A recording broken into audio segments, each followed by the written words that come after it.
রমজান আমাদের জন্য অনেক কিছু নিয়ে আসতেছে। রমজান আমাদের জন্য নিয়ামত, রমজান আমাদের জন্য মাগফিরাত, রমজান আমাদের জন্য নাজাত। এই রমজানটাকে আমরা কিভাবে আদায় করব, রমজানে আমাদের জন্য কি করণীয়, কি বর্জনীয়, এই শিক্ষাটা এই ট্রেনিংটা আমাদেরকে রমজানের পূর্বেই নিতে হবে। কথা বলেন ঠিক না বেঠিক? কিন্তু আফসোসের বিষয় হলো আমাদের দেশের মুসলমানেরা রমজানে তাদের ব্যবসা বাণিজ্য বাড়ানোর জন্য, বেশি মুনাফা করার জন্য যত ধরনের প্রস্তুতি আর কৌশল আছে অবলম্বন করতেছে। কথা বলেন ঠিক না বেঠিক? গতকালকের খবর দেখলাম বাংলাদেশের চট্টগ্রামে, যেখানে বিদেশ থেকে আমাদের দেশের প্রয়োজনীয় খাদ্যদ্রব্যগুলো ইম্পোর্ট করা হয়, খাদ্য নিয়ে আসা হয় বিভিন্ন দেশ থেকে, ওখানের অবস্থা হলো তারা আমাদের প্রয়োজনীয় খাদ্য সামগ্রীগুলো স্টক করে জমা করে রেখে দিয়েছে। রমজান আসলে তারা অধিক মুনাফায় বিক্রি করবে, অধিক লাভে তারা বিক্রি করবে। বাংলাদেশের মানুষ 95% মুসলমান, এটা যেমন সত্য, কিন্তু এই দিক থেকে ইসলাম এবং শরীয়তের দিক থেকে তারা হাজারো মাইল দূরে সরে গেছে। কথা বলেন ঠিক না বেঠিক? মানুষ ব্যবসা বাণিজ্যের জন্য, অধিক মুনাফা অর্জন করার জন্য, বেশি লাভবান হওয়ার জন্য রমজানকে উপেক্ষা করে, রমজানকে উপলক্ষ করে তারা ব্যবসা বাণিজ্যের যত কৌশল আছে, যত ধরনের তাদের চিন্তা চেতনা আছে তারা ব্যয় করতেছে। কিন্তু এটা তো আমাদের করণীয় ছিল না।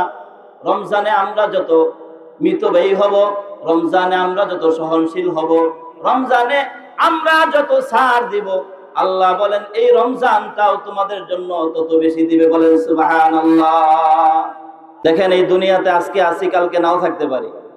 কত মানুষ এমন দেখছি সুস্থ স্বাভাবিক অবস্থায় ঘর থেকে বের হয়ে গেছে, কিছুক্ষণ পরেই বাড়িতে খবর আসছে এই লোকটা আর দুনিয়াতে নাই, দুনিয়া ছেড়ে চলে গেছে। কত যুবক দেখলাম ঘর থেকে বের হয়ে যাওয়ার পরে যুবকের লাশের খবর বাড়িতে আসছে, কিন্তু যুবক আর কোনোদিন সুস্থ স্বাভাবিক অবস্থায় ঘরে ফিরে আসতে পারে নাই। এমন হয় কি হয় না বলেন? এমনটাই হয়, স্বাভাবিক। আল্লাহ আমাদেরকে দুনিয়াতে পাঠাইছেন একটা উদ্দেশ্য আর পরীক্ষা দিয়া। সেটা হলো দুনিয়াতে মানুষ যত নেক আমল করবে, ভালো কাজ করবে, আখেরাতের জন্য তার সেটা কল্যাণকামী হবে, আখেরাতের জন্য তার এটা ভালো হবে। এখন এই দুনিয়াতে আসার পরে যদি আমরা আখেরাত ভুলে যাই, দুনিয়াতে আসার পরে যদি আমরা আল্লাহকে ভুলে যাই, রবকে যদি ভুলে যাই, তাহলে আমাদের সামনের যে জিন্দেগি অত্যন্ত ভয়াবহ কঠিন আকার ধারণ করবে, যেখানে কোনো সাথী সঙ্গী বন্ধু বান্ধব আত্মীয় স্বজন টাকা পয়সা ক্ষমতা কিচ্ছু যেদিন কাজে আসবে না, কেবলমাত্র নেক আমল ছাড়া, কেবলমাত্র রবের সন্তুষ্টি ছাড়া। সেই রবের সন্তুষ্টি অর্জন করার লক্ষ্যে, সেই রবের পরিচয় পাওয়ার লক্ষ্যে আল্লাহর হাবিব সাল্লাল্লাহু আলাইহি ওয়াসাল্লামের সুন্নাহ মোতাবেক যেন আমরা জীবন গড়তে পারি, এই জন্যই তো আজকের এই মাহফিলের ইন্তজাম করা হয়েছে। কথা বলেন ঠিক না বেঠিক? এখানে অন্য কোনো উদ্দেশ্য তো নাই, এখানে অন্য কোনো মাকসাদ নাই যে আপনারা এখানে আসবেন টাকা পয়সা দিতেই হবে আপনাদেরকে, এখানে আসবেন আপনাদেরকে খরচ করতে হবে, এমন না। বরঞ্চ যারা মাহফিল ইন্তজাম করছেন, আয়োজন করছেন, ওনাদের প্রত্যেকের দিনের মধ্যে এই একটা মাকসাদ যে আপনারা এবং ওনারা সবাই মিলে কোরআন সুন্নাহ ভিত্তিক হযরত উলামায়ে কেরামের কাছ থেকে আলোচনা শুনবো। কিন্তু দুঃখ আর আফসোস, আজকে আমরা এটাকে উপেক্ষা করতেছি, এটাকে আমরা অগ্রাহ্য করতেছি, তেমন আমরা মূল্যায়ন করতেছি না। এমন একটা দিন আসবে মানুষ আফসোস করতে করতে হাতের নখ খেয়ে ফেলবে। এমন একটা দিন আসবে যেদিন মানুষ শুধু আফসোস করবে, যেদিন মানুষ শুধু হাই হাই করবে, হাই রে কি জিন্দেগি নষ্ট করে দিলাম, কত মূল্যবান সম্পদ নষ্ট করে দিলাম। আল্লাহ রাব্বুল আলামিন সময়টাকে এত মূল্যায়ন করছেন যে সময়ের কসম খায় আল্লাহ তাআলা তার বান্দাকে বুঝাইছেন যে সময়ের কি পরিমাণ মূল্য। আজকে আমরা এদিক সেদিক এখনো দোকানপাটে এদিক সেদিক ঘোরাফেরা করতেছি, ওখানে বৈশাও আপনার সময় অতিবাহিত হইতেছে, ঠিক না বেঠিক? ওখানেও তো আপনি সময় কাটাইতেছেন, দৈনন্দিন জীবনের মতোই আপনি ওখানে আজকের দিনটা কাটাইতেছেন। কিন্তু এই কোরআনের মাহফিলে আসা বসা, এটা আপনার জন্য কর্তব্য ছিল, করণীয় ছিল, ঈমানি দায়িত্ব ছিল। আমি আশা করব মেহেরবানি করে আপনারা সকলেই আপনাদের হাজারো ব্যস্ততাকে উপেক্ষা করে কোরআনের মাহফিলে আসবেন, বসবেন। উলামায়ে কেরামের জবানের দিকে তাকাইলে আল্লাহ তাআলা বান্দার সগীরা গুনাহগুলো মাফ করে দেন। তাদের জবান থেকে মূল্যবান একটা করে নসিহত শুনবেন, কথা শুনবেন। আল্লাহর রাসূল বলেন যে ৬০ বছর তুমি একা একা নামাজ পড়লে যেই সওয়াব হবে, উলামায়ে কেরামের কাছ থেকে কোরআন সুন্নাহ ভিত্তিক কিছু মাসআলা মাসাইল আলোচনা শুনবা, ওই ৬০ বছর নফল ইবাদতের থেকেও বেশি সওয়াব হবে। জুড়ে বলেন সুবহানাল্লাহ। সম্মানিত উপস্থিতি, আমি আমার বিষয়বস্তুর উপরে কিছুক্ষণ সময় আলোচনা করব। আল্লাহকে অস্তে বলতেছি, আল্লাহি আমার আলোচনার বাহিরে কোনো কথা, কোনো ইশারা ইঙ্গিতে কিচ্ছু না। শুধু আমি যে আয়াতটা তেলাওয়াত করছি, সামনে আমাদের জন্য নিয়ামতের মাস আসতেছে। বলেন তো দেখি সেই মাসের নাম কি? আর একটু জোরে বলেন তো দেখি। এই রমজানের করণীয় বর্জনীয়, রমজানের পবিত্রতা রক্ষা করা, রমজানটাকে রমজানের মতো কাটানো, এবং এই রমজানটা আমাদের জন্য কি নিয়ে আসে, এখান থেকে আমাদের কি শিক্ষা আছে, আমি শুধু এই রমজানকে সামনে রেখা মুখতাসার আপনাদের সামনে কিছু কথা বলবো। এরপরে আলহামদুলিল্লাহ আপনাদের কাঙ্ক্ষিত মেহমানগণ আলোচনা করবেন। আজকে আমরা বিভিন্ন ভাবে প্রস্তুতি গ্রহণ করি, ঠিক না ভাই? ঠিক। আমি এখানে একটা কথা না বললেই নয়।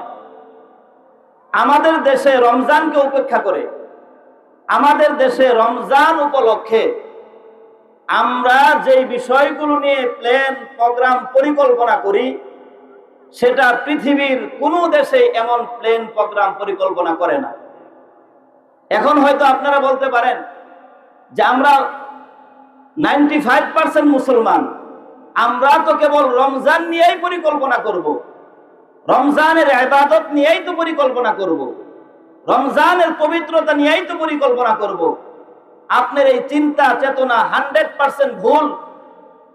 আমাদের এই বাংলাদেশের মানুষ রমজানকে সামনে রেখে, রমজানকে উপলক্ষ করে আজ থেকে আরো 2 মাস 3 মাস আগে প্রস্তুতি গ্রহণ করতেছে। কথা বলেন ঠিক না বেঠি? আল্লাহর রাসূল এবং সাহাবায়ে কেরামও প্রস্তুতি গ্রহণ করছেন। আল্লাহর হাবিব সাল্লাল্লাহু আলাইহি ওয়াসাল্লাম শাবান মাস, রমজান মাস,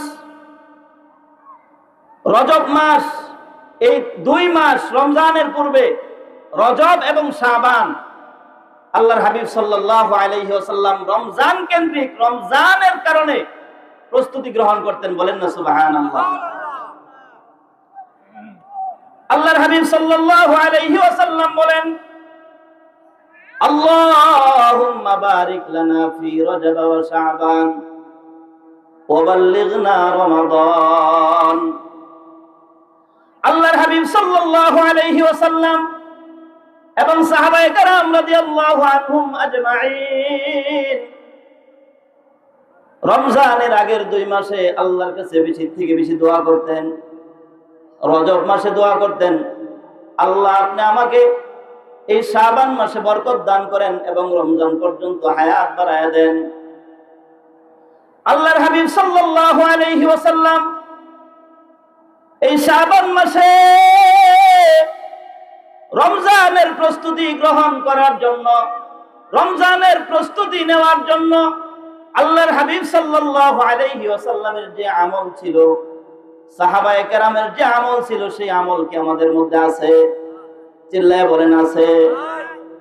আমরা এই যে বিগত মাসটা গেছে, এই মাস চলতেছে শাবান মাস, আজকে শাবান মাসের 16তম রাত্রি, 16 তারিখ। এই যে শাবান মাস চলে যাইতেছে, সামনে রমজান আসতেছে। রমজানের শুরুর কয়েকটা দিন রোজা রাখতে আমাদের সবার একটু কষ্ট হয়। কথা বলেন ঠিক না বেঠিক? প্রথম 3-4 দিন কষ্ট হয় কি হয় না বলেন? কেমন যেন গলা শুকিয়ে যায়, ক্ষুধার তাড়নাটা বেশি লাগে। এটার কারণ হলো রমজানের পূর্বে, রমজানের আমাদের কোনো প্রস্তুতি নাই। আমাদের যে প্রস্তুতি নেওয়ার দরকার ছিল, প্রস্তুতি গ্রহণ করার দরকার ছিল, আমরা কিন্তু সেই প্রস্তুতিটা গ্রহণ করতে পারি নাই। দেখবেন খেয়াল করে, মূল যুদ্ধ শুরু হয়ে যাওয়ার আগে, যুদ্ধের আগে মানুষ কিছু প্রস্তুতি গ্রহণ করে। যুদ্ধক্ষেত্রে, যুদ্ধের মাঠে যাওয়ার সময় যেন তাদের অস্ত্র বিকল না হয়ে যায়। যুদ্ধের ময়দানে যুদ্ধ পরিচালনা করার ক্ষেত্রে যেন প্রত্যেকটা অস্ত্র সঠিকভাবে কাজ করে। সৈন্য সামন্তদেরকে বিশেষ ট্রেনিং এর মাধ্যমে যুদ্ধের ময়দানে পাঠানো হয়। যদি তাদের পূর্ব প্রস্তুতি না থাকতো, যুদ্ধের আগে যদি তাদের একটা কৌশল তারা অবলম্বন না করতো, তাহলে যুদ্ধে তারা বিজয়ী হইতে পারতো না। কথা বলেন ঠিক না বেঠিক? রমজান আমাদের জন্য অনেক কিছু নিয়ে আসতেছে। রমজান আমাদের জন্য নিয়ামত, রমজান আমাদের জন্য মাগফিরাত, রমজান আমাদের জন্য নাজাত। এই রমজানটাকে আমরা কিভাবে আদায় করব, রমজানে আমাদের জন্য কি করণীয়, কি বর্জনীয়, এই শিক্ষাটা এই ট্রেনিংটা আমাদেরকে রমজানের পূর্বেই নিতে হবে। কথা বলেন ঠিক না বেঠিক? কিন্তু আফসোসের বিষয় হলো আমাদের দেশের মুসলমানেরা রমজানে তাদের ব্যবসা বাণিজ্য বাড়ানোর জন্য, বেশি মুনাফা করার জন্য যত ধরনের প্রস্তুতি আর কৌশল আছে অবলম্বন করতেছে। কথা বলেন ঠিক না বেঠিক? গতকালকের খবর দেখলাম, বাংলাদেশের চট্টগ্রামে, যেখানে বিদেশ থেকে আমাদের দেশের প্রয়োজনীয় খাদ্যদ্রব্যগুলো ইম্পোর্ট করা হয়, খাদ্য নিয়ে আসা হয় বিভিন্ন দেশ থেকে, ওখানের অবস্থা হলো তারা আমাদের প্রয়োজনীয় খাদ্য সামগ্রীগুলো স্টক করে জমা করে রেখে দিয়েছে। রমজান আসলে তারা অধিক মুনাফায় বিক্রি করবে, অধিক লাভে তারা বিক্রি করবে। বাংলাদেশের মানুষ 95% মুসলমান, এটা যেমন সত্য, কিন্তু এই দিক থেকে ইসলাম এবং শরীয়তের দিক থেকে তারা হাজারো মাইল দূরে সরে গেছে। কথা বলেন ঠিক না বেঠিক? মানুষ ব্যবসা বাণিজ্যের জন্য, অধিক মুনাফা অর্জন করার জন্য, বেশি লাভবান হওয়ার জন্য রমজানকে উপেক্ষা করে, রমজানকে উপলক্ষ করে তারা ব্যবসা বাণিজ্যের যত কৌশল আছে, যত ধরনের তাদের চিন্তা চেতনা আছে তারা ব্যয় করতেছে। কিন্তু এটা তো আমাদের করণীয় ছিল না। রমজানে আমরা যত মিতব্যয়ী হব, রমজানে আমরা যত সহনশীল হব, রমজানে আমরা যত ছাড় দিব, আল্লাহ বলেন এই রমজানটাও তোমাদের জন্য তত বেশি দিবে। বলেন সুবহানাল্লাহ। ছোট্ট একটা ঘটনা আপনাদের সামনে বলি। বাংলাদেশের একজন মুসলমান, তিনি রমজান মাসে সফর করছেন চীন দেশে। কোন দেশে বলেন? চায়নাতে সফর করছেন। তো এই বাংলাদেশের মুসলমান যখন চায়নাতে গেছে সফরের জন্য, ওখানে যাওয়ার পরে একজন অমুসলিম বন্ধুর বাড়িতে তিনি যে উঠছে। আমাদের বাড়িতে যখন মেহমান আসে, আমরা তাৎক্ষণিক মেহমানদেরকে কিছু আপ্যায়ন করি। কথা বলেন ঠিক না বেঠিক?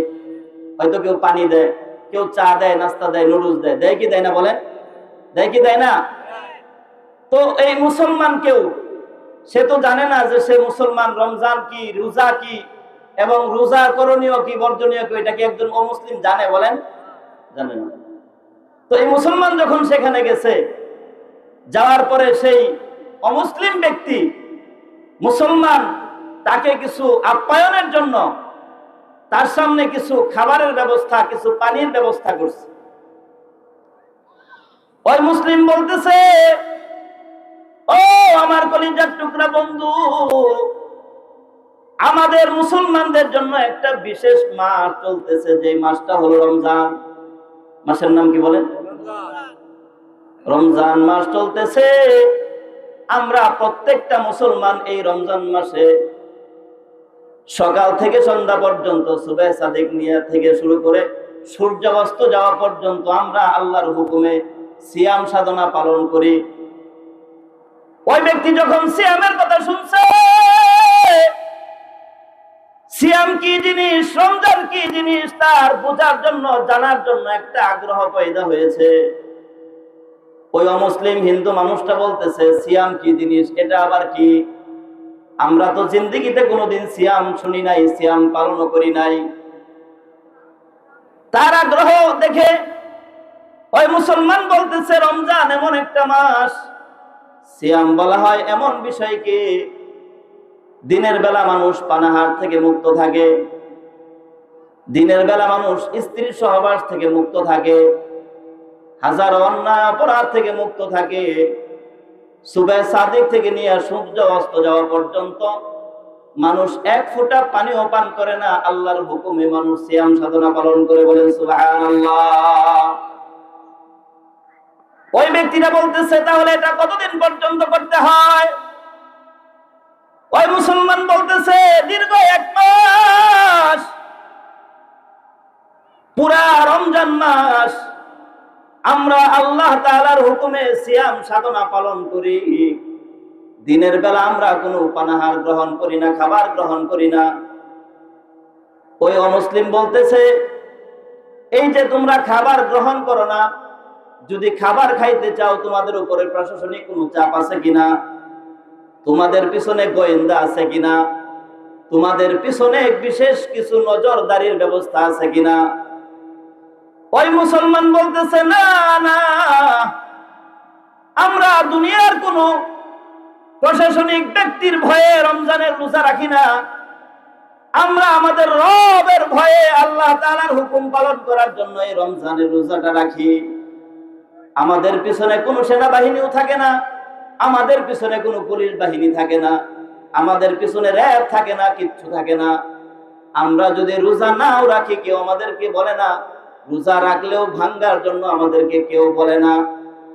ওই হিন্দু যুবক বলতেছে, এটা অত্যন্ত আশ্চর্যজনক একটা কথা। একজন মানুষ সুবহ সাদিক থেকে নিয়ে সন্ধ্যা পর্যন্ত কিসের কারণে, কিসের ভয়ে, কার ভয়ে এমন যাপন করে? কেন সে রমজানের রোজাটা রাখে? ওই মুসলমান বলতেছে, আমরা যে রবের ইবাদত করি, আমাদের আল্লাহর হুকুম রমজান মাসের সিয়াম সাধনা পালন করতে হবে। একমাত্র আল্লাহ তাআলার ভয়েই আমরা সিয়াম সাধনা পালন করি। বলেন না সুবহানাল্লাহ। আশ্চর্যের ঘটনা হলো, ওই ব্যক্তির ভিতরে এমন একটা ভয় আছে। 1 মাস কোনো কিছু দিনের বেলা পানাহার না করে মানুষ কিভাবে আল্লাহর ভয়েই কেবল শুধু রোজা রাখে? যার দিলের মধ্যে তার রবের ভয় আছে, কিন্তু ওই রবকে আজ পর্যন্ত আমরা কেউ দেখছি? জুড়ে বলেন, দেখছি? ওই রবকে আমরা দেখি নাই। অমুসলিম জিজ্ঞাসা করতেছে, তোমরা কি তোমাদের রবকে দেখছো? মুসলমান বলে, না না, আমরা আমাদের রবকে না দেখেই বিশ্বাস করি। আমাদের রবের কথা না শুনে আমরা বিশ্বাস করি। আমাদের রব আমরা দেখি না, কিন্তু রবের প্রত্যেকটা কথা আমরা বিশ্বাস করি। বলেন না সুবহানাল্লাহ। তাহলে তোমরা রমজানে রোজা রাখো, আল্লাহকে না দেখে, আল্লাহর ভয়ে তোমরা রোজা রাখো। আবার রোজা রাখতে তোমাদের সরকার, তোমাদের প্রশাসন তোমাদেরকে বাধ্য করে না। এই এত কিছুর উপরে তোমরা রোজা রাখো। তাহলে আমার মনে হয় তোমাদের দেশে মনে হয় অন্যায় অপরাধ একদমই নাই। ওই মুসলিম কি বলে শুনেন, তোমরা যে আল্লাহকে না দেখে আল্লাহর ভয়ে তোমরা সিয়াম সাধনা পালন করো, এই সিয়াম সাধনা পালন করার জন্য তোমাদের উপরে কোনো ফোর্স করা হয় না, কোনো চাপ প্রয়োগ করা হয় না, তোমাদের উপর জেল জুলুম কিচ্ছু নির্যাতন করা হয় না। কেবলমাত্র তোমরা তোমাদের রবের হুকুম পালন করার জন্য। আবার ওই রবকে তোমরা দেখো নাই, ওই রবের হুকুম পালন করার জন্য তোমরা সারাদিন না খায়া থাকো। ইচ্ছা করলে তো তুমি ঘরের ভিতরে দরজা আটকায় দিয়া খানা খাইতে পারো, ইচ্ছা করলে তোমার প্রাণীর তৃষ্ণা মিটাইতে পারো, ইচ্ছা করলে তুমি গোপনে এই সিয়াম সাধনাকে তুমি নষ্ট করে দিতে পারো। না করার পিছনে কারণ হলো তুমি তোমার রবকে ভয় করো। যে রবকে ভয় করো না দেখে, তাহলে তো তোমাদের ভিতরে, তোমাদের মাঝে তো আর কোনো অন্যায় অপরাধ থাকার কথা না, কোনো চুরি থাকার কথা না, কোনো বাটপারি থাকার কথা না, সুদ প্রচলন থাকার কথা না, ঘুষের প্রথা চলন থাকার কথা না। কথা বলেন ঠিক না বেঠিক? ওই মুসলিম বলতেছে, তাহলে তোমাদের ভিতরে কোনো জুলুম নাই, অন্যায় অত্যাচার কিচ্ছু নাই। তোমরা তো আদর্শ মানুষ। কারণ যারা সারা দিন আল্লাহর ভয়েই কেবলমাত্র রমজানের রোজা রাখতে পারে, তাদের দ্বারা চুরি করা সম্ভব না। কথা বলেন ঠিক না বেঠিক? তাদের দ্বারা সুদ খাওয়া সম্ভব না। জোরে বলেন ঠিক না বেঠিক? যারা আল্লাহকে ভয় করে রমজানের রোজা রাখে, তাদের দ্বারা ঘুষ খাওয়া সম্ভব না। কথা বলেন ঠিক না বেঠিক? কিন্তু আফসোসের বিষয় হইল, অমুসলিম জানে যে আল্লাহকে ভয় করে এরা রমজানের সিয়াম সাধনা পালন করে, কিন্তু এই সিয়ামরত অবস্থায় ঘুষের বাণিজ্যও চালায়। কথা বলেন ঠিক না বেঠিক? এই সিয়ামরত অবস্থায় সুদের বাণিজ্য চলে। কথা বলেন ঠিক না বেঠিক? এই সিয়ামরত অবস্থায় মানুষের উপরে অন্যায় অত্যাচার জুলুমে লিপ্ত থাকে, কথা বলেন ঠিক না ঠিক? তাহলে রবকে ভয় করে রমজানে রোজা রাখলাম, আর বাকি সব হারাম কাজগুলো আমি করলাম। বলেন তো দেখি, এই রমজানের কোনো দাম আছে? এই রোজার কোনো দাম আছে? একজন মানুষ সারাদিন রমজানে রোজা রাখে, ব্যবসায়ী মানুষ ব্যবসার সময় হারাম ব্যবসায় সে লিপ্ত আছে, ধোঁকাবাজি এবং প্রতারণার সাথে সে জড়িত, কথা বলেন ঠিক না ঠিক? বলেন তো দেখি, এমন মানুষ যদি 1000 বছর রোজা রাখে, তার রোজার কোনো ফায়দা হবে? তার রোজা রাখার দ্বারা সে নিজে জাহান্নাম থেকে বাঁচতে পারবে? সে নিজে জাহান্নাম থেকে বাঁচতে পারবে না। রোজার মাধ্যমে সে আল্লাহর নৈকট্য হাসিল করতে পারবে না। রোজার মাধ্যমে সে আল্লাহর মারিফত হাসিল করতে পারবে না। কারণ রোজা আমাদেরকে কি শিক্ষা দেয়? এই শিক্ষাটাই তো আমাদের মধ্যে নাই, কথা বলেন ঠিক না ঠিক? আমরা শুধু রমজানের আগে প্রস্তুতি গ্রহণ করি যে কিভাবে আমাদের ব্যবসায় আমরা লাভবান হব, কিভাবে আমাদের ব্যবসা বাণিজ্য উন্নতি হবে, কিভাবে 2-4-10টা টাকা আমরা মানুষের কাছ থেকে ঠকায়া রমজানকে কেন্দ্র করে রমজানের দোহাই দিয়া 100 টাকার খেজুরের কেজি 1000 টাকা করা যায়, কথা বলেন ঠিক না ঠিক? 200 টাকার তরমুজ 1000 টাকায় কিভাবে বিক্রি করতে পারি? এক হালি কলার দাম সর্বোচ্চ 40 টাকা, সেটা রমজানে 80 টাকা হয়ে যায়, কথা বলেন ঠিক না ঠিক? এখন বলেন তো দেখি, এই সময়টাতে এক হালি লেবুর দাম কত? বলেন, এক হালি লেবুর দাম কত? সর্বোচ্চ 20 টাকা, ঠিক না ঠিক? এই সময়ে সর্বোচ্চ 20 টাকা। আজ থেকে 20 দিন পরে এক হালি লেবুর দাম 100 টাকা কিভাবে হয়? কিভাবে হয়? অথচ আমরা মুসলমান কিনা বলেন? আমরা মুসলমান কিনা? আমরা মুসলমান, রোজা রাখতেছি, আল্লাহকে মানতেছি, আল্লাহকে বিশ্বাস করি, কিন্তু প্রকৃতপক্ষে বাস্তবিক অর্থে আমাদের কাজে কর্মে মুসলমানিত্ব প্রকাশ পায় না, কথা বলেন ঠিক না ঠিক? আপনারা আশ্চর্য হবেন, আজকে মুসলমানের কাছে কোনো কিছু নিরাপদ না। অন্য দেশে আপনি তালাশ করে দেখেন, রাস্তার পাশে 1000 কোটি টাকার সম্পদ পড়ে আছে, রাস্তার পাশে 1000 কোটি টাকার সম্পদ পড়ে আছে। ভুলক্রমে 1টা টাকার সম্পদের মধ্যে কেউ অন্যায়ভাবে হাত দেয় না, কথা বলেন ঠিক না ঠিক? পৃথিবীতে অনেক নজির আছে। করোনার সময় মানুষের জন্য সাহায্য সহযোগিতা রাখা হয়েছে। আমাদের এখানে এটা নিয়ে কত দুর্নীতি হইল। এই মানুষের, গরিব অসহায় মানুষের খাদ্য দ্রব্য পর্যন্ত আমরা বিভিন্ন কৌশলে গ্রহণ করে থাকি। কিন্তু পাশ্চাত্যে অমুসলিম যারা আছে, যারা রবকে বিশ্বাস করে না, আল্লাহকে বিশ্বাস করে না, আখিরাত বিশ্বাস করে না, পরকাল যারা বিশ্বাস করে না, তাদের ভিতরেও ন্যায় এবং ইনসাফ আছে, কথা বলেন ঠিক না ঠিক? কিন্তু আমাদের মুসলমানের মধ্যে নাই, আমাদের মুসলমানদের মধ্যে নাই। আল্লাহ আমাদের সবাইকে হেফাজত করেন, বলেন আমিন। রমজান আমাদের জন্য রহমত, বলেন না সুবহানাল্লাহ। এই সামনেই রমজান আসতেছে, এই যে আর এই মাসটার পরেই রমজান মাস শুরু হয়ে যাইতেছে। বলেন তো দেখি, আমরা কে কতটুকু প্রস্তুতি নিছি রমজানে? কে কতটুকু তৈরি হইলাম? কে কতটুকু রমজানের ব্যাপারে চিন্তা ফিকির করতেছি? আমাদের ভিতরে সেই ফিকির নাই, আমাদের ভিতরে সেই চিন্তাও নাই যে রমজান কি জিনিস, আমরা রমজানে কি কি হাসিল করতে পারি, রমজান আমাদের জন্য কি কি উপলক্ষণ আর উপহার নিয়ে আসতেছে। আচ্ছা বলেন তো দেখি, একটা জিনিস আমি যদি গুরুত্ব না বুঝি, ওই জিনিসটা পালন করা কি আমাদের দ্বারা সম্ভব? হ্যাঁ, এখন যদি সিভিল বেশে মুখটুক ঢাইকা আমাদের দেশের প্রধানমন্ত্রী এখানে আসে, আর আমরা তার পরিচয় সম্পর্কে না জানি, তাকে না চিনি, তাকে যত মূল্যায়ন করা আমাদের পক্ষে সম্ভব? তাকে মূল্যায়ন করা সম্ভব? বলেন কেন সম্ভব না? তাকে চিনি না, তার পরিচয় আমাদের মধ্যে নাই, ঠিক না ভাই ঠিক? ঠিক তেমনি ভাবে রমজানের পবিত্রতা, রমজানের হাকিকত, রমজানের বাস্তবতা, রমজান মাসটা আমাদের জন্য কি নিয়ামত নিয়ে আসতেছে, এই রমজানে আমরা কি কি পাইতে পারি, এই বিষয়গুলো আমাদের মধ্যে জানা না থাকার কারণে বছরের পর বছর চলে যায়, কত রমজান চলে গেছে, কত রমজান আমাদের কাছ থেকে চলে গেছে, কোন বছরে রমজানের পবিত্রতা আমরা রক্ষা করতে পারি না, কথা বলেন ঠিক না ঠিক?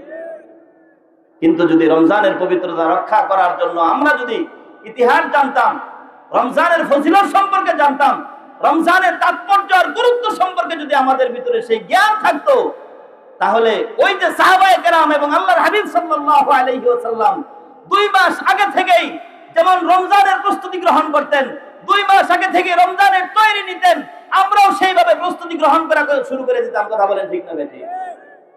কিন্তু আমাদের মধ্যে সেই চিন্তা নাই, আমাদের মধ্যে সেই চিন্তা নাই। আল্লাহর হাবিব সাল্লাল্লাহু আলাইহি ওয়াসাল্লাম দোয়া করছেন বেশি থেকে বেশি, আল্লাহুম্মা বারিক লানা ফি রজব ওয়া শাবান। আল্লাহ রমজানের আগে রজব এবং শাবান মাসে আমাদের জন্য বরকত দেন, আমাদের উপর রহমত নাজিল করেন, আমাদের উপরে বরকত নাজিল করেন। ওয়াবাল্লিগনা রমাদান, এবং আমাদের হায়াতটাকে আপনি রমজান পর্যন্ত বাড়ায়া দেন। বলেন সুবহানাল্লাহ। রমজান পর্যন্ত আমাদের হায়াত বাড়ায়া দেওয়ার অর্থ হলো, রমজান পর্যন্ত আমরা হায়াত প্রাপ্তির অর্থ হলো বিগত 11 মাসে আমাদের দ্বারা যে ভুল ত্রুটি অন্যায় অপরাধগুলো হয়েছে, আল্লাহ সেই রমজানের বরকতে, রমজানের উসিলায় জিন্দেগীর সমস্ত গুনাহ খাতাগুলো মাফ করে দেয়। বলেন সুবহানাল্লাহ। রমজান এমন একটা মাস, আপনি রমজানের বাহিরে একটা নফল ইবাদত করলে একটা নফল ইবাদতের সওয়াবই আপনি পাবেন। আর ওই নফল ইবাদতটা যদি আপনি রমজান মাসে করেন, রমজানের বরকতের উসিলায়, রমজানের পবিত্রতার উসিলায় আল্লাহ একটা ফরজের সওয়াব আপনার নামে আমলের মধ্যে দিয়া দেয়। বলেন সুবহানাল্লাহ।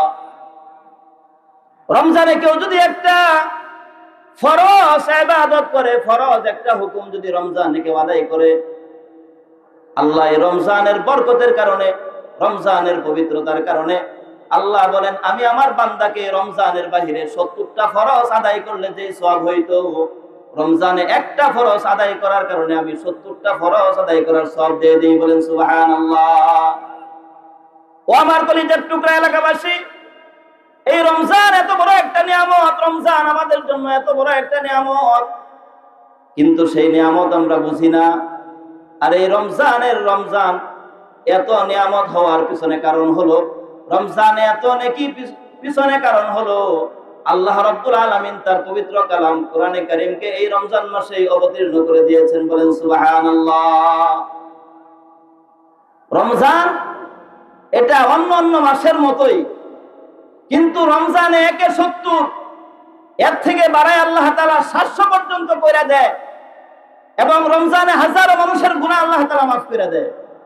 রমজানের ইফতারের সময় বান্দা আল্লাহর কাছে যা চাইবে, আল্লাহ তাআলা বান্দার সমস্ত মনোবাসনা পুরা করে দেয়। বলেন সুবহানাল্লাহ। একজন মানুষ সারাদিন সিয়াম সাধনা পালন করার পরে ইফতারটার সামনে নিয়ে যখন বসে, 5-10 মিনিট 15 মিনিট আগেও তো আমরা বসে কথা বলেন ঠিক না বেঠিক? বৈশা জিকির আজকার তাসবিহ তাহলিল পাঠ করি, বিভিন্ন মাসনুন দোয়াগুলো আমরা পড়তে থাকি এবং অপেক্ষা করতে থাকি কখন মুয়াজ্জিন সাহেব মাগরিবের আযান দিবে। ওই সময় আল্লাহ তাআলা আসমান থেকে ফেরেশতাদেরকে বলে, আমার এই বান্দারা সারাদিন সিয়াম সাধনা পালন করছে, ক্ষুধার কারণে তাদের অনেক কষ্ট হয়, পানির তৃষ্ণায় তাদের কলিজাটা ফেটে যাইতেছে, গলা শুকায় গেছে, ঠোঁটগুলো শুকায় গেছে, চোখে কেমন একটা ক্লান্তির ভাব। এই যে এত সুন্দর সুন্দর খাবার তাদের সামনে আছে, এত দামি দামি শরবত তাদের সামনে নিয়ে তারা বসে আছে, ও আমার ফেরেশতারা, আমার এই বান্দারা কেন এই খাবার গ্রহণ করে না, কেন গ্রহণ করে না? আল্লাহ আমাদের থেকে ভালো জানেন কিনা বলেন? আল্লাহ জানেন কিনা বলেন? আমরা এত জাতে পদের খাবার নিয়ে বসে থাকি, কেন খাই না? এটা কি আল্লাহ তাআলা জানেন না? জোরে বলেন, জানেন কি জানেন না? আল্লাহ রাব্বুল আলামিন জানার পরেও ফেরেশতাদেরকে জিজ্ঞাসা করেন। ফেরেশতাদেরকে আল্লাহ তাআলা জিজ্ঞাসা করে বলেন যে এত সুন্দর দামি খাবার কোন সময়, যে সময় তার ক্ষুধা লাগছে, এমন একটা সময় সারাদিন পানির তৃষ্ণায় তার গলাটা শুকায় আছে, এমন একটা মুহূর্ত তার ঠোঁটগুলো ভিজানোর মতো জিহ্বাতে কোনো লালা পর্যন্ত নাই, এই সময়ে এসেও সে কেন খায় না? এটা প্রশ্ন করে কে? কে প্রশ্ন করে? জোরে বলেন, কে প্রশ্ন করে? আল্লাহ রাব্বুল আলামিন ফেরেশতাদেরকে প্রশ্ন করে, এত কিছু থাকার পরে আমার বান্দারা কেন খায় না? ফেরেশতারা বলেন, আল্লাহ আপনার ভয়ে, আপনার হুকুম পালন করার লক্ষ্যে তারা আপনার জাহান্নামের ভয়ে এই সব খাবার সামনে থাকার পরেও তারা খাবার গ্রহণ করে না, খাবার খায় না। আল্লাহ ওই সময় ফেরেশতাদেরকে জিজ্ঞাসা করে, আমার যে বান্দারা আমি রবের ভয়ে খানা ছেড়ে দিয়েছে, এত কষ্ট স্বীকার করতেছে, তারা কি আমি রবকে দেখছে কিনা? ফেরেশতারা বলে, না না আল্লাহ, তারা আপনাকে দেখে নাই। আমার জাহান্নামের ভয়ে এত কষ্ট করে আমার জাহান্নাম দেখছে কিনা? ফেরেশতারা বলে, না না আল্লাহ, আপনার জাহান্নামকেও তারা দেখে নাই। তাহলে এত কিছু না দেখে আমি রবকে যে বান্দা ভয় করে এত দামি দামি সুন্দর সুন্দর খানা সামনে রাখার পরে মুয়াজ্জিনের আযানের অপেক্ষা যারা করে, তোমরা ফেরেশতা শুধু নয়, আসমান জমিনের সমস্ত ফেরেশতারা সাক্ষী থাকো, আমি আমার এই বান্দার জীবন যৌবনের সমস্ত গুনাহ মাফ করে দিলাম। এটা হলো রমজান মাসের একটা বরকত। আমরা অনেক সময় কথা বলতে যাই, মানুষের সাথে যখন কথা বলতে যাই মুখ থেকে একটা কেমন গন্ধ আসে, এটা দুর্গন্ধ বলি। কথা বলেন ঠিক না বেঠিক? এটা হয় কখন? যখন মানুষ ক্ষুধার্ত থাকে, যখন মানুষ অভুক্ত থাকে, পেটে যখন খাবার না থাকে, কেমন যেন একটা চুনপুরা চুনপুরা ঢেক আসে কি আসে না বলেন? সারাদিন যখন একটা মানুষ না খেয়ে থাকার পরে তার এই মুখ থেকে যখন একটা দুর্গন্ধ বের হয়, আল্লাহ বলেন এটা মানুষের কাছে দুর্গন্ধ হইতে পারে, এটা মানুষের কাছে অস্বস্তির একটা ঘ্রাণ হইতে পারে, কিন্তু এই ঘ্রাণটা আমি আল্লাহর কাছে কস্তুরীর থেকেও বেশি দামি। বলেন না সুবহানাল্লাহ। এই তো গেল রমজানের। আরো অনেক বরকত আছে। এই সব বরকতের পিছনে যিনি এক, তিনি হলেন আল্লাহর কোরআন। আল্লাহ রাব্বুল আলামিন বলেন, শাহরুর রমাদানাল্লাযী উনজিলা ফীহিল কুরআন হুদাল লিন-নাসি ওয়া বাইয়িনাতিম মিনাল হুদা ওয়াল ফুরকান। আল্লাহ বলেন রমজানের মর্যাদা এত বেশি হইতো না, রমজানের ফজিলত এত হইতো না, রমজানে মানুষ এত কিছু পাইতো না। এই সব কিছু পাওয়ার পিছনে আমার কোরআন হলো একমাত্র। বলেন না সুবহানাল্লাহ। রমজানে আল্লাহ কোরআনে কারীম নাযিল কইরা, রমজানে আল্লাহ কোরআন পাঠায়া, রমজানে আল্লাহ রাব্বুল আলামিন কোরআন নাযিল করে রমজানের মর্যাদা বাড়ায় দিয়েছে। বলেন সুবহানাল্লাহ।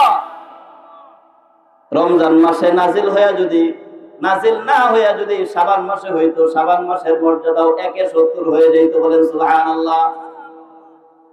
রমজানের বরকত হওয়ার পিছনে কারণ হলো আল্লাহর কোরআন। রমজানে 170 হওয়ার পিছনে হইল আল্লাহর কোরআন। রমজানের একটা নফল অন্য মাসের একটা ফরজের সওয়াবের অন্যতম কারণ হলো আল্লাহর কোরআন। রমজানে একটা ফরজ, অন্য মাসে 70টা ফরজের আমলের কারণ হলো একমাত্র আল্লাহর কোরআন। এই কোরআন আল্লাহ রাব্বুল আলামিন রমজান মাসে নাযিল করার কারণে আল্লাহ রমজানের মর্যাদা বাড়ায় দিয়েছে। বলেন না সুবহানাল্লাহ। কোরআন যদি রমজান মাসে অবতীর্ণ হওয়ার কারণে এই মাসটার দাম মর্যাদা এত বেশি বেড়ে যায়, আর যার উপর কোরআন নাযিল হয়েছে তার মর্যাদা কম না বেশি? আরে একটু জোরে বলেন, কম না বেশি? যারা এই কোরআন ধারণ করে তাদের মর্যাদা কম না বেশি? যারা এই কোরআনকে মহব্বত করে তাদের মর্যাদা কম না বেশি? যারা কোরআনকে ভালোবাসে তাদের মর্যাদা কম না বেশি? ও আমার কলিজার টুকরা ভাই, এই কোরআন এমন একটা জিনিস, কোরআন এমন একটা বাস্তবতা, কোরআন এমন একটা মহত্ব। কোরআনের সাথে সম্পর্ক লাগাইছে, কোরআনের সাথে মোহাব্বত লাগাইছে, কোরআনের সাথে বন্ধুত্ব স্থাপন করছে, কোরআনকে দিল থেকে ভালোবাসে, অন্তর থেকে ভালোবাসে, কোরআনকে মোহাব্বত করে।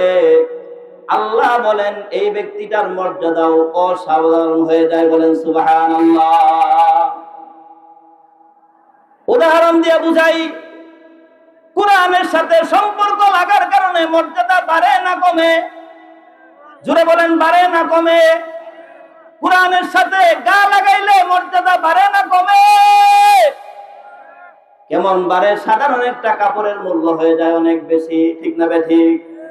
এই যে আপনি আমি জামা কাপড় পরছি, অনেক দামি দামি জামা কাপড়। ঠিক না বেঠিক? 1000 2000 টাকা লুঙ্গিও আমরা পরিধান করি, 500 700 টাকা গজের কাপড় দিয়ে আমরা শার্ট প্যান্ট বানাই। কথা বলেন ঠিক না বেঠিক? একটা টুপি 200 300 টাকা দিয়ে কিনি, কিন্তু এগুলো যখন ময়লা হয়ে যায়, পুরাতন হয়ে যায়, এগুলোকে আমরা বাস কইরা সুন্দর কইরা যত্ন কইরা চুমু খায়া টাঙে রাখে দেই কিনা? টাঙে রাখি, আলমারিতে রাখি না। না, এগুলোকে আমরা যখন পুরাতন হয়ে যায়, ময়লা হয়ে যায়, পরিধান করার অনুপযোগী হয়ে যায়, এগুলোকে আমরা হয়তো গরিব মিসকিনের মধ্যে বিলীন করে দেই, আর না হয় ডাস্টবিনে ফেলে দেই, আর না হয় আগুন দিয়ে পোড়ায় দেই। এগুলো আমরা ঘরের মধ্যে সুন্দর করে যত্ন করে রাখি না। ও আমার কলিজার টুকরা ভাই, চিন্তা করে দেখো, 30 টাকা 40 টাকা গজ দিয়ে একটা কাপড় কিনছে, টুকরা কাপড়, নিয়ত করছে এই কাপড়টা দিয়ে আমি কোরআনের গিলাফ বানাবো, এই টুকরা কাপড়টা দিয়ে আমি কোরআনের একটা গিলাফ তৈরি করব, এই টুকরা কাপড়টা দিয়ে আমি কোরআন রাখার একটা জিনিস তৈরি করব। এই যে সামান্য কয়েক টাকা গজের একটা কাপড়, যেই কাপড়টা তেমন দামি না, যেই কাপড়টা তেমন মসৃণ না, সুন্দর না, অল্প কয়েক টাকা দিয়ে এই কাপড়টা কিনে একটা সুন্দর করে গিলাফ লাগাইছে। গিলাফ লাগানোর পরে এই গিলাফটার মধ্যে কোরআন রেখে দিছে, কোরআনের সম্পর্কটা হয়ে গেছে এই গিলাফের সাথে। কথা বলেন ঠিক না বেঠিক? যখন এই গিলাফটা কোরআনের সাথে সম্পর্ক লাগাই দিছে, ওই গিলাফের মর্যাদা বাড়ায় দিছেন কে? এমন মর্যাদা বেড়ে গেছে, এখন আর এই গিলাফটা কেউ মাটিতে রাখতে চায় না, এখন আর এই গিলাফটাকে কেউ মূল্যায়ন না অবমূল্যায়ন করতে চায় না। এই গিলাফটাকে কিছুদিন পরে পরে সুন্দর করে ধয়, সুন্দর করে পরিষ্কার করে উঁচু একটা জায়গার মধ্যে শুকাইতে দেয়। কথা বলেন ঠিক না বেঠিক? এমন একটা জায়গায় শুকায় যেন মাটিতে পড়ে এই গিলাফের সাথে বেয়াদবি না হয়, এই গিলাফের সাথে যেন মানুষের পা না লেগে যায়, এই গিলাফটার সাথে যেন মানুষের কোন ধরনের কোনো বেয়াদবি না হয়। আচ্ছা বলেন তো দেখি, কাপড়ের মর্যাদার কারণে না কোরআনের মর্যাদার কারণে? আর একটু জোরে বলেন, এই কাপড়ের মর্যাদার কারণে না কোরআনের মর্যাদার কারণে? কেবলমাত্র কোরআনের মর্যাদার কারণে সামান্য কয়েক টাকা গজের একটা কাপড়ের দাম অনেক মূল্যবান হয়ে গেছে, যেটার জায়গা আমাদের দিলের মধ্যে। কথা বলেন ঠিক না বেঠিক?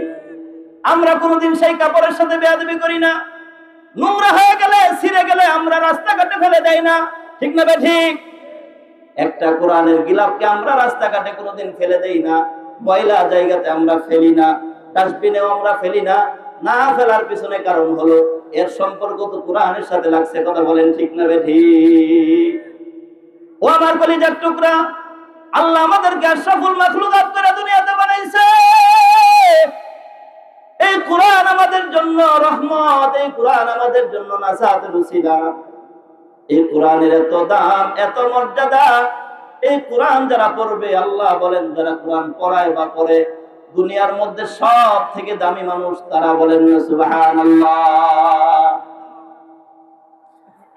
এই যে চেয়ারের উপরে বসছি, কত টাকা খরচ করে এমন একটা চেয়ার বানানো হয়েছে, ঠিক না বেঠিক? এই যে কাঠ, এই যে চেয়ারের মিস্ত্রি, কত দামি দামি কাঠ দিয়ে আমরা আমাদের ঘরের সোফাগুলো তৈরি করি। আপনারা শুনলে অবাক হয়ে যাবেন, 10 লক্ষ 20 লক্ষ টাকা দিয়েও মানুষ খাট ব্যবহার করে। কথা বলেন ঠিক না বেঠিক? শুধু কেবল রাত্রি যাপন করার জন্য, ঘুমানোর জন্য 10 20 লাখ 30 লাখ 50 লাখ টাকা দিয়ে মানুষ খাট বানায়। এই খাট যখন পুরাতন হয়ে যায়, তখন হয়তো কোনো চুলার মধ্যে জ্বলে, না হয় কোনো ডাস্টবিনে পড়ে যায়। কথা বলেন ঠিক না বেঠিক? খাট ব্যবহারের অনুপযোগী হয়ে গেলে ওই খাট আমরা আর ঘরে রাখি না, ওই খাট আমরা কোনো ভালো কাজে ব্যবহার করি না, হয়তো লাকড়ির কাজে ব্যবহার করি, না হয় ভেঙে চুরে আমরা সেটাকে অন্য কোনো কাজে ব্যবহার করি।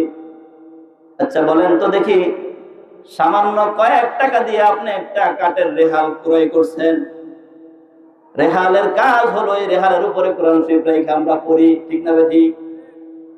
এই রেহালের সাথে আমরা কি কোনোদিন বেয়াদবি করি? জোরে বলেন করি? এই রেহালের সাথে আমরা বেয়াদবি করি না, এই রেহালের সাথে আমাদের পা লাগাইতে চাই না। যদিও কোনো কারণে ভুলে যদি আমাদের পাটা রেহালের সাথে লাগা যায়, ওই রেহালকে আমরা চুম্বন করি এবং আল্লাহর দরবারে আস্তাগফিরুল্লাহ করি। কথা বলেন ঠিক না বেঠিক?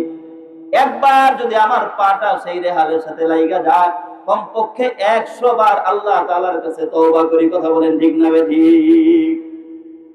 তাহলে সামান্য একটা কাপড়ের টুকরা যদি কোরআনের সাথে লাইগা যাওয়ার কারণে এই কাপড়ের টুকরাটা আমরা রাস্তাঘাটে ফেলায় রাখি না, কোনো ডাস্টবিনে ফেলাই না, এটাকে আমরা কোনো জায়গায় নিক্ষেপ করি না, আমরা আমাদের মাথার উপরে রাখি।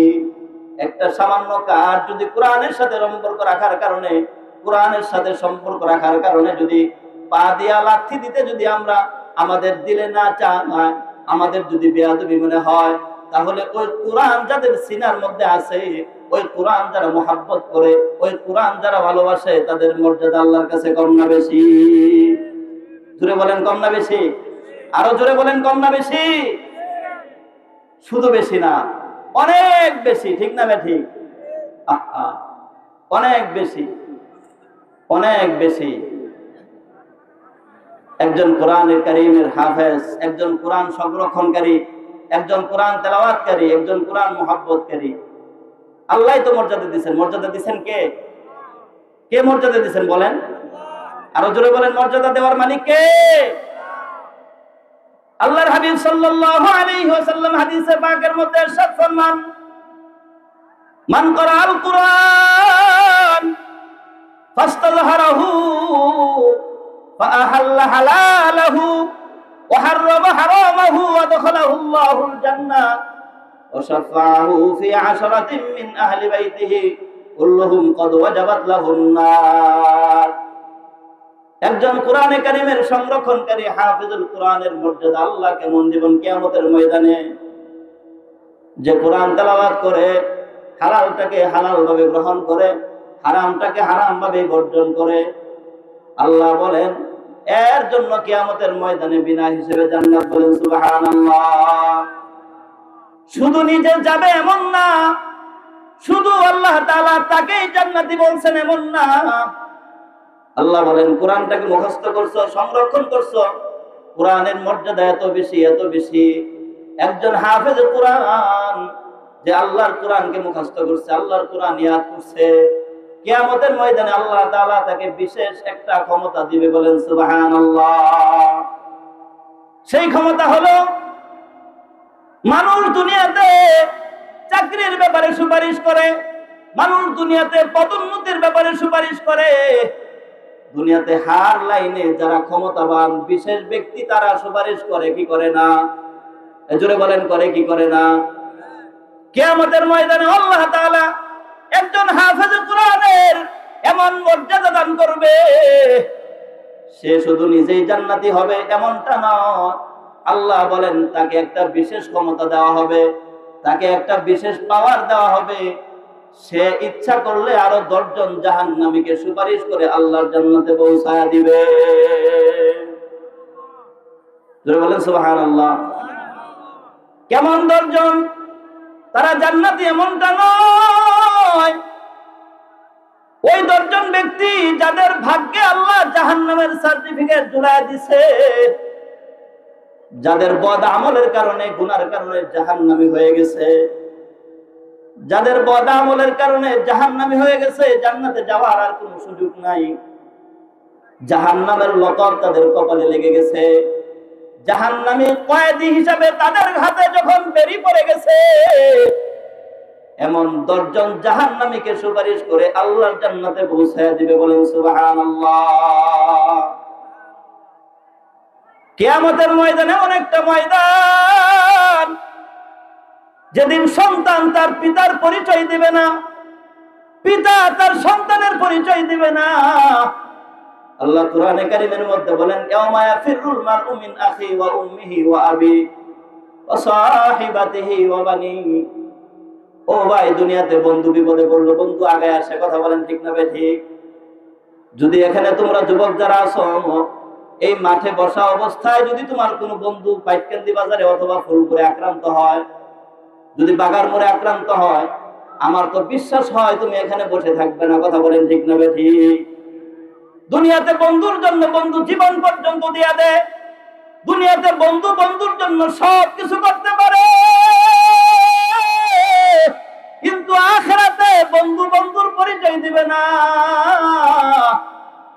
থাকতে বন্ধু বন্ধুর পরিচয় দিবে না। কেন দিবে না? শুধু নিজেকে জাহান্নাম থেকে বাঁচানোর জন্য। কথা বলেন ঠিক না বেঠিক? আচ্ছা বলেন তো দেখি, সন্তানের প্রতি মা বাবার মোহাব্বত কম না বেশি? এই জোরে বলেন, কম না বেশি? দুনিয়ার মধ্যে যত সম্পর্ক আছে, দুনিয়ার মধ্যে যত সম্পর্ক আছে, মানবিকতার দিক থেকে হোক, আত্মীয় স্বজনের দিক থেকে হোক, রক্তের দিক থেকে হোক, সব সম্পর্ক থেকে ছেলে সন্তান এবং মা বাবার মধ্যে মোহাব্বত সব থেকে বেশি। কথা বলেন ঠিক না বেঠিক? হায়রে বাবা হাজারো কষ্ট করে কিন্তু সন্তানকে কষ্ট দেয় না। সারাটা দিন একজন বাবা সকাল থেকে সন্ধ্যা পর্যন্ত মাথার গান পায়ে ফালায়া ফালায়া অন্যের জমিনে কামলা দেয়। সারাদিন ব্যান গাড়িটা নিয়ে আছে, রাস্তায় রাস্তায় থাকে। কথা বলেন ঠিক না বেঠিক? সারাটা দিন সন্তানের ভবিষ্যতের জন্য, সন্তানকে মানুষ বানানোর জন্য, সন্তানকে উচ্চ শিক্ষায় শিক্ষিত করার জন্য, সন্তানের কল্যাণের জন্য বাবা কি পরিমাণ কষ্ট করে। বাবার মতো পরিশ্রম দুনিয়াতে আর কেউ করে না। কথা বলেন ঠিক না বেঠিক? একজন মা তার সন্তানের জন্য কি পরিমাণ কষ্ট করে। 10টা মাস এই সন্তানের অসহ্য ব্যথা মা তার পেটে সহ্য করে। কথা বলেন ঠিক না বেঠিক? আমি কত মাকে এমন জানি, সন্তান পেটে নিয়ে দিনের পর দিন না খায় আছে, সন্তান পেটে নিয়ে দিনের পর দিন না ঘুমায়া থাকে। কথা বলেন ঠিক না বেঠিক? অনেক সময় খাবার নিয়ে বসছে, খাবারের লোকমাটা মুখে দিছে, সন্তান পেটের মধ্যে এমন একটা আঘাত করছে, সন্তান পেটের মধ্যে এমন একটা আঘাত করছে, মা তার খাবারের প্লেটটা রেখে বিছানার সাথে বালিশটা লাগায়া নীরবে নিভৃতে কাঁদে। কথা বলেন ঠিক না বেঠিক? প্রত্যেকটা মা বাবা সন্তানের জন্য কুরবান হইতে রাজি আছে। প্রত্যেকটা মা বাবা সন্তানকে ভালোবাসে, মহব্বত করে, সব কিছু করতে রাজি। একজন সন্তান যখন বাহিরে থাকে, বাহিরে যায়, দুনিয়ার সবাই রাত্রে ঘুমায় যায়, কিন্তু খবর নিয়ে দেখেন আপনার আমার মা বাবা কিন্তু ঘুমায় না। দুনিয়ার সবাই ভালো মন্দে খাবার খায়, সন্তানকে বাহিরে রেখে কিন্তু মা খাবার খায় না। ঠিক না বেঠিক? আরেকটু জোরে বলেন ঠিক না বেঠিক? এই যে দুনিয়ার মহব্বত ভালোবাসা, এটা দুনিয়া পর্যন্ত সীমাবদ্ধ। এই ভালোবাসা আপনার কবরে যাবে না। কেননা আপনার সন্তান যখন আপনার কবরে রেখে আসবে, আপনি 1000 টাকার পরেও কিন্তু আপনার সন্তান আপনার কবরের পাশে দাঁড়ায় থাকবে না। কথা বলেন ঠিক না বেঠিক? ওই অন্ধকার কবরের মধ্যে কিন্তু আল্লাহর কোরআন আপনাকে সুপারিশ করবে। ওই কবরের মধ্যে বন্ধু হইয়া এই কোরআন আপনার পক্ষে দাঁড়াবে। বলেন না সুবহানাল্লাহ? কিয়ামতের ময়দানে সন্তান বাবার কাছে যাবে, বলবে বাবা একটা নেকির জন্য আল্লাহ আমার ব্যাপারে জান্নাতের ফয়সালা করতেছে না, আমি জাহান্নামী হয়ে যাব। ও বাবা, দুনিয়াতে তুমি আমার জন্য কত পরিশ্রম করছো, কষ্ট করছো, আমার সুখের জন্য সারাটা জীবন তুমি এত পরিশ্রম করছো, জীবনে কোনোদিন ভালো জামা কাপড় তুমি পরিধান করো নাই। ঈদ আসছে, আমরা সন্তানদের পিছনে টাকা ব্যয় করতে করতে বাবা তুমি ছিঁড়া লঙ্গিটা পরিধান করে ঈদগাহে গেছো। ও মা, আমরা সন্তানদের মুখে খাবার দিতে যায় তুমি না খাইয়াছিলা কতদিন, বছরের পর বছর, এত কষ্ট করার পরেও আমাদেরকে লালন পালন করছো। মা, আজকে একটা নেকির জন্য বিপদে আছি, একটা নেকি আপনি যদি আমাকে দেন, আল্লাহ একটা নেকির উসিলায় আমাকে জান্নাত দিয়ে দিবে। ওই দিন আল্লাহ রাব্বুল আলামিনের এই জাহান্নামের ভয়ে প্রত্যেকটা মা বাবা তার সন্তানকে অস্বীকার করবে। বাপ মা সন্তানের কাছে আসবে জাহান্নামের ভয়ে, নাফসি নাফসি করার কারণে বাপ মাকে সন্তান অস্বীকার করবে, ভাইকে অস্বীকার করবে, বন্ধু বান্ধবকে অস্বীকার করবে। কেউ কারো কোনো সুপারিশে কাজে আসবে না, কেউ কাউকে একটা নেকি দিয়ে সাহায্য করবে না। কিন্তু ওই দিন বিপদের সময় আল্লাহর কোরআন ওই বান্দাকে সুপারিশ করে জান্নাতে দিবে। বলেন সুবহানাল্লাহ।